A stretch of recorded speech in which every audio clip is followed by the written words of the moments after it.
Welcome everyone. Today, I will go over the IND lifecycle management, the ongoing maintenance and updating of an IND throughout clinical development.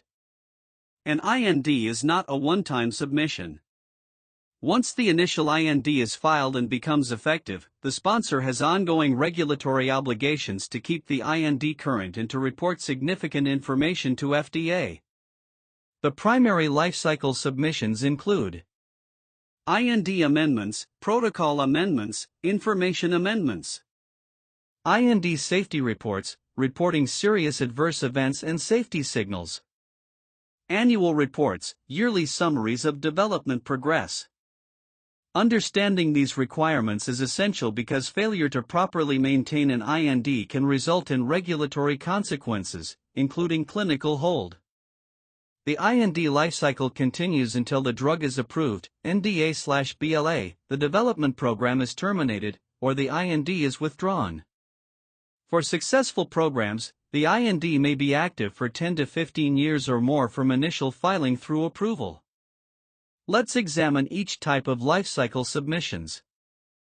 This slide provides an overview of IND lifecycle management. Once an IND becomes effective either after the 30-day review period passes without FDA objection or upon receiving a study may proceed letter, the sponsor may begin clinical trials. But the regulatory work is just beginning. The IND must be maintained throughout the entire clinical development program. This involves three primary types of submissions. IND amendments. These are submissions that update the IND with new information. There are two types. Protocol amendments, add new protocols, modify existing protocols, or add new investigators. Information amendments, provide new CMC information, non-clinical data, or other updates. IND safety reports. These are expedited reports of serious adverse events and safety signals. The regulations require 7-day reports for fatal or life-threatening suspected adverse drug reactions. 15-day reports for serious and unexpected suspected adverse drug reactions. Follow-up reports as additional information becomes available. Annual reports. Each year, within 60 days of the IND anniversary date, sponsors must submit a comprehensive report summarizing individual study information and status, summary of adverse events, preclinical studies completed during the year, manufacturing changes, investigators' brochure updates, status of marketing applications in other countries. Additionally, sponsors should utilize milestone meetings with FDA to obtain feedback on their development programs. End of Phase 2 meetings are particularly important for confirming Phase 3 trial design. This slide details the two types of IND amendments. Protocol amendments, 21 CFR 312.30.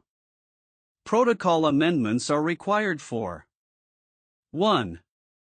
New protocols. When adding a new clinical study to the IND, the complete protocol must be submitted as a protocol amendment. For Phase 2 or 3 studies, a 30-day waiting period applies before subjects can be enrolled. 2. Changes in protocols. When modifying an existing protocol, an amendment describing the changes must be submitted. Changes affecting subject safety or scientific validity require prior FDA notification. 3. New investigators. When adding investigators to an existing study, their information, Form 1572 CV, must be submitted. Timing. Protocol amendments should be submitted before implementation. However, changes implemented to protect subject safety may be implemented immediately with the amendment submitted as soon as possible afterward. Information amendments, 21 CFR 312.31. Information amendments provide updates that don't involve new or changed protocols. 1. CMC changes, new manufacturing information, changes in drug substance or product, updated stability data. 2. New toxicology data results from ongoing or completed non-clinical studies. 3. Discontinued studies, notification that a protocol has been discontinued or completed. 4. Final study reports, complete clinical study reports when studies are finished. 5. Other information, any information relevant to the safety of clinical investigations. Timing, information amendments should be submitted as the information becomes available, not held for batch submission. All amendments use Form 1571 with the appropriate amendment type checked. This slide describes IND safety reporting requirements under 21 CFR 312.32. IND safety reports are expedited notifications to FDA about serious adverse events and safety signals that emerge during clinical development. 7-day reports, telephone/fax followed by written. Required for any adverse drug experience that is both suspected to be caused by the drug, reasonable possibility of causal relationship, fatal or life-threatening. The initial report must be made as soon as possible but no later than 7 calendar days after the sponsor learns of the event. A follow-up written report is due within 8 additional days, 15 days total from initial awareness. 15-day reports, written. Required for any adverse drug experience that is suspected to be caused by the drug. Both serious and unexpected, not consistent with the investigator's brochure. Serious adverse events include death, life-threatening events, hospitalization, or prolongation, disability/incapacity, congenital anomaly, or events requiring intervention to prevent permanent impairment. Unexpected means not listed in the current investigator's brochure in terms of nature, severity, or frequency. Follow-up reports. As additional information becomes available about a reported event, follow-up reports must be submitted. Distribution requirements. Safety reports must be submitted to FDA. All participating clinical investigators. Additionally, the investigator's brochure must be amended to reflect significant safety findings, and investigators must be notified of new risks. Effective safety reporting is essential for protecting clinical trial subjects and is a key FDA compliance focus area. This slide describes the annual report requirement under 21 CFR 312.33. Annual reports are comprehensive yearly summaries of all development activity under an IND. They serve as a formal mechanism for keeping FDA informed of overall program progress. Timing. The annual report is due within 60 days of the anniversary of the date the IND went into effect. This date is typically the date of the initial IND submission. Required contents. 1. Individual study information. Title and purpose of each study. Patient enrollment numbers. Study status, ongoing, completed, terminated. Summary of safety observations. 2. Summary information. Aggregate summary of adverse events across all studies. Information from other countries if the drug is marketed elsewhere. Results of non-clinical studies completed during the year. 3. Manufacturing changes. Summary of any changes in CMC information. Changes in drug substance, drug product, or specifications. 4. General investigational plan. Updated plans for upcoming studies. Changes in the overall development strategy. 5. Investigator's brochure. Revision history. Changes made during the year. 6. Outstanding business. Phase 4 commitments, if applicable. Responses to FDA requests. Pending actions. The annual report provides FDA reviewers with a complete picture of the development program's status and allows them to identify any issues requiring follow-up. We now turn to the final major section of this lecture, FDA's role in reviewing INDs and the possible outcomes of that review. Understanding FDA's review process helps regulatory professionals prepare INDs that facilitate efficient review and anticipate potential concerns. FDA's IND review is fundamentally a safety assessment. The primary question is whether the proposed clinical investigation exposes human subjects to unreasonable risk. Unlike NDA review, FDA is not evaluating efficacy at the IND stage. The review is conducted by a multidisciplinary team including medical officers, pharmacologists, chemists, and statisticians. Each reviewer evaluates the relevant portions of the IND and provides input on whether the study should proceed. The possible outcomes range from the favorable study may proceed determination to various forms of clinical hold that prevent or stop clinical trials. Let's examine the FDA review process in detail. This slide describes FDA's IND review timeline. The initial IND review period is 30 calendar days. This timeline is specified in 21 CFR 312.40.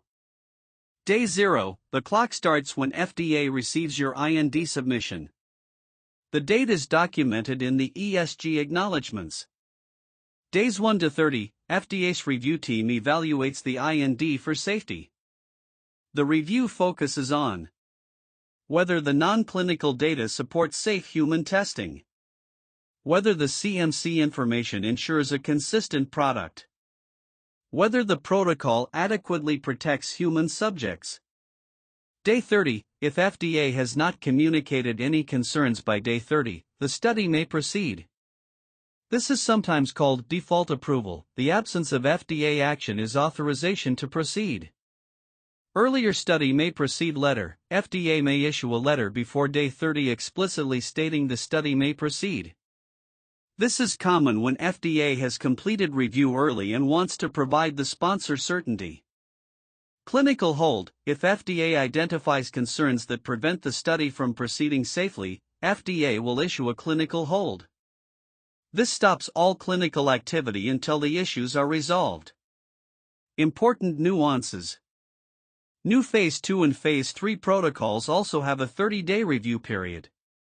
The sponsor must wait 30 days after submission before enrolling subjects in these studies. Phase 1 protocol amendments and new Phase 1 studies, after the initial IND, may proceed immediately upon submission unless FDA objects. Information amendments do not have a waiting period, they are filed for FDA's information. The 30-day review is a statutory provision designed to balance sponsor needs for timely development with FDA's mandate to protect clinical trial subjects. This slide describes the FDA review team structure for IND review. IND review is a multidisciplinary process involving several types of reviewers. Medical officer. The medical reviewer is typically the primary reviewer and focuses on clinical protocol design and scientific merit, subject selection criteria and safety monitoring procedures, adequacy of informed consent, appropriateness of dose selection, integration of all available data. Pharmacologist. The pharmacology reviewer evaluates non-clinical pharmacology studies, toxicology studies, acute, repeat dose, genetic, reproductive, ADME and pharmacokinetic data. Whether non-clinical findings support safe human testing. Chemist. The chemistry reviewer assesses drug substance characterization and specifications, drug product formulation and manufacturing, analytical methods and validation. Stability data. Whether CMC information ensures a consistent product. Statistician. The statistical reviewer examines study design and sample size justification, endpoint selection, statistical analysis plan, randomization procedures. Project manager. The project manager coordinates the review process, tracks milestones, and manages communication with the sponsor.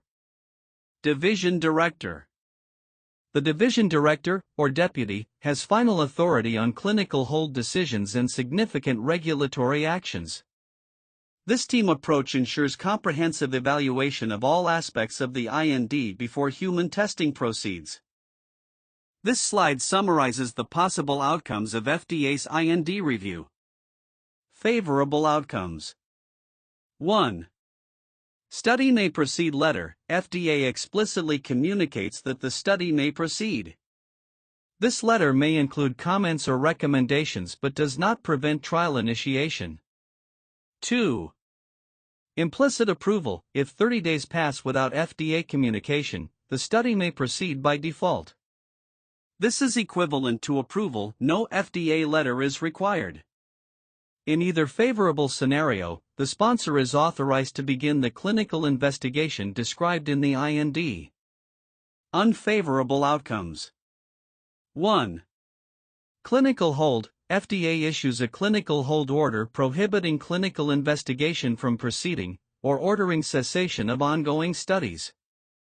Clinical holds are discussed in detail on the next slide. 2. Partial clinical hold. FDA may place a hold on specific studies or aspects of the development program while allowing other studies to proceed. 3. Information request. FDA may request additional information or clarification. If the request is routine, it may not affect the timeline. If FDA indicates the information is necessary before the study can proceed, it effectively functions as a hold. 4. Refuse to file. While rare for INDs, more common for NDAs, FDA could refuse to accept a submission that is fundamentally deficient. Understanding these outcomes helps sponsors prepare for various scenarios. When FDA issues comments or requests, prompt and complete response is essential for maintaining development timelines. This slide describes the clinical hold mechanism under 21 CFR 312.42. A clinical hold is FDA's authority to prevent or stop clinical trials when safety concerns exist. It is the most significant adverse outcome of IND review. Types of clinical hold. Full clinical hold. All clinical activity under the IND must stop or cannot begin. Partial clinical hold. Specific studies or aspects of the program are affected while others may continue. Grounds for clinical hold. Phase 1 studies. Human subjects would be exposed to unreasonable and significant risk of illness or injury. All phases. Clinical investigators are not qualified, training, experience, or facilities. Investigators' brochure is misleading, erroneous, or materially incomplete. The IND does not contain sufficient information required under 312.23 to assess risks to subjects. Additional grounds for Phase 2 of 3 studies. Design is clearly not adequate to meet stated objectives. When FDA issues a clinical hold, FDA must provide a clinical hold order specifying the basis for the hold. The sponsor is notified by telephone or in writing. All clinical activity must stop immediately. Responding to a clinical hold. Sponsor must respond within 30 days with a complete response addressing all issues. FDA must respond within 30 days of receiving the complete response. If FDA does not notify the sponsor that the hold continues, the study may resume. Clinical holds are serious events with significant implications for development timelines and investor confidence. Prevention through thorough IND preparation is always preferable. Before concluding, I want to introduce an important resource for understanding FDA's internal processes, the Manual of Policies and Procedures, or MAPS. MAPS are internal FDA documents that describe how FDA staff should implement regulations and policies. While they are not binding on sponsors, they provide valuable insight into FDA's review processes and expectations. For IND-related activities, there are several maps that regulatory professionals should be aware of. These cover topics such as IND review procedures, milestone meetings, safety reporting, and communication with sponsors. Understanding maps can help regulatory professionals anticipate how FDA will handle submissions and interactions. Let's briefly review some relevant maps. This slide introduces FDA's Manual of Policies and Procedures, MAPs. MAPs are internal FDA guidance documents that instruct FDA staff on how to perform their duties. They describe standardized procedures for handling applications, conducting reviews, and interacting with sponsors. While MAPs are written for FDA staff, they are publicly available and provide valuable insight for industry. 5000 Series IND Processing, Review, and Surveillance. These maps cover procedures for IND review, clinical holds, safety reporting, and IND maintenance. Key examples include procedures for 30-day safety review, clinical hold discussions, and annual report review. 6000 Series Application Processing. These maps cover NDA, BLA, and ANDA review procedures. While focused on marketing applications, understanding these procedures helps sponsors prepare for the transition from IND to NDA. 7000 Series Compliance. These maps address inspection procedures, warning letters, and enforcement actions. 4000 Series Good Review Practices. These maps describe quality standards for FDA reviews, including communication practices and timeline management. The CDER website provides searchable access to all maps. Regulatory professionals should periodically review maps relevant to their work to understand FDA's internal procedures.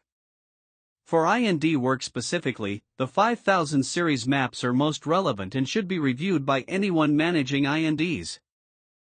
This slide highlights specific maps that are particularly relevant for IND management.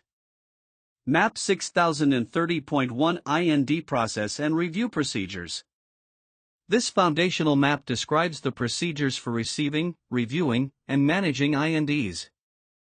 It covers initial IND processing, the 30-day review, assignment to review divisions, and ongoing IND surveillance.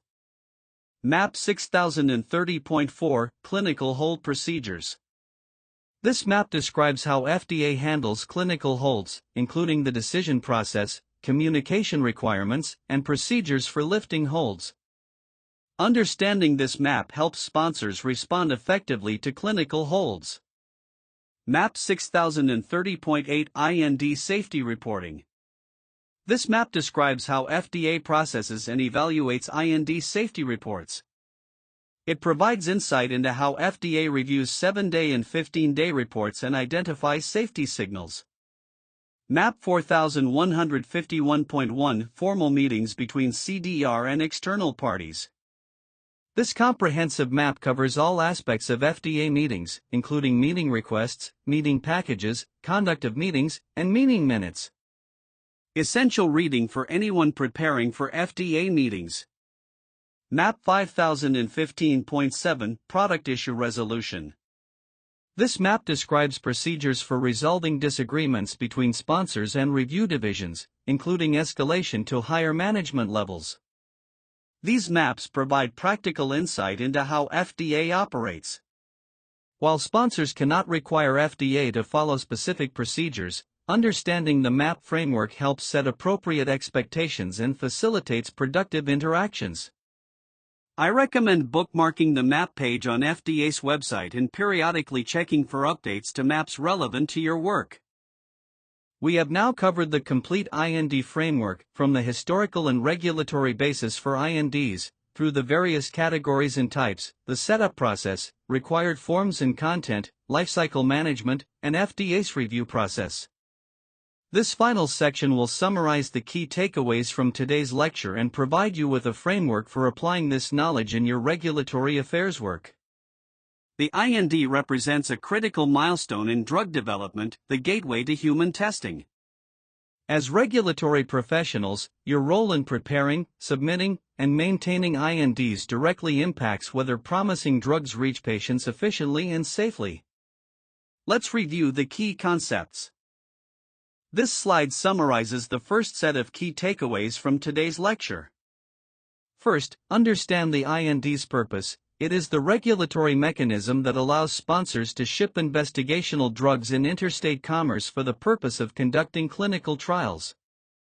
Without an effective IND, clinical testing cannot legally proceed in the United States.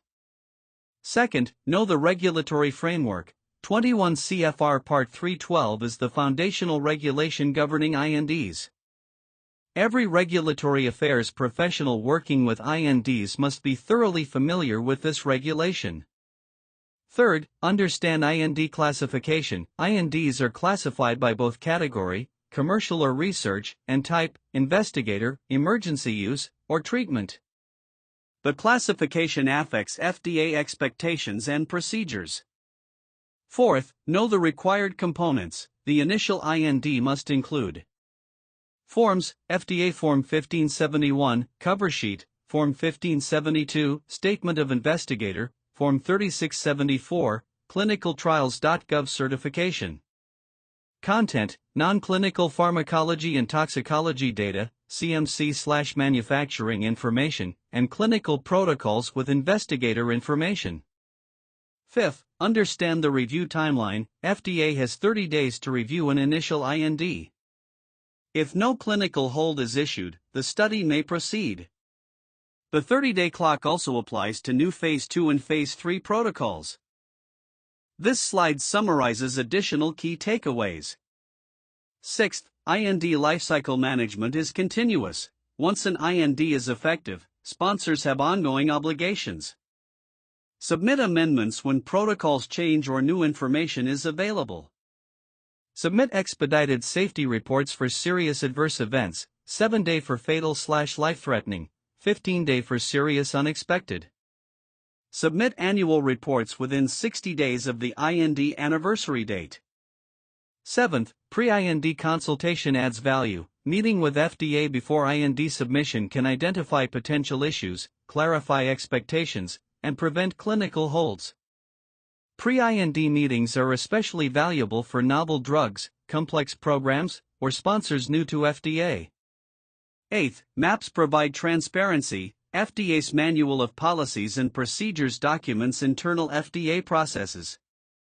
Understanding relevant maps helps anticipate how FDA will handle submissions and interactions. Ninth, the comprehensive TOC is your mapping resource. This FDA document shows exactly where each IND requirement belongs in the ECTD structure.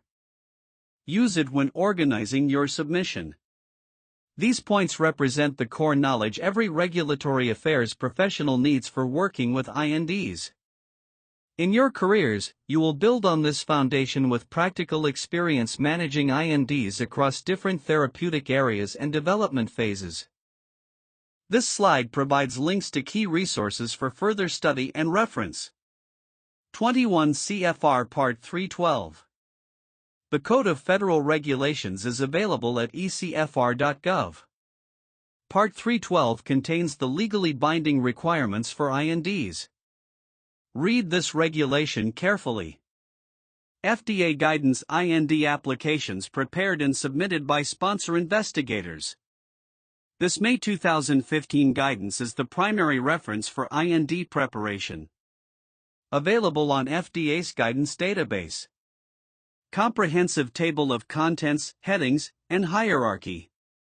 This document maps CFR requirements to ECTD locations. Essential for organizing submissions. FDA IND website. The main FDA page for IND information provides links to forms, guidance, and additional resources. FDA Guidance Search. Use this tool to find guidance documents on specific topics. Filter by product type, drugs, and search for investigational to find IND-related guidances. CDER Maps. The Manual of Policies and Procedures provides insight into FDA's internal processes. Review maps in the 5000 and 6000 series for IND and application-related procedures. I encourage you to bookmark these resources and refer to them regularly. Regulatory affairs is a field where regulations and guidance evolve, so staying current is essential for effective practice. This concludes our lecture on investigational new drug applications and ECTD. We have covered the fundamental purpose and regulatory basis for INDs.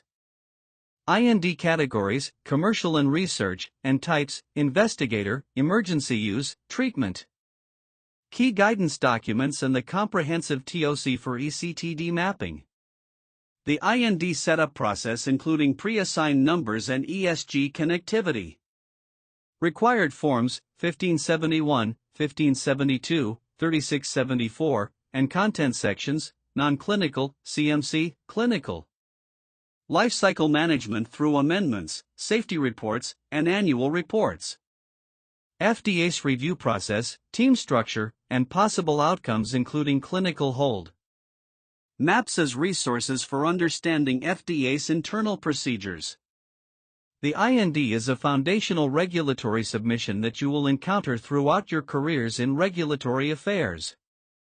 Whether you work in a pharmaceutical company, a biotechnology startup, a contract research organization, or academia, understanding INDs is essential.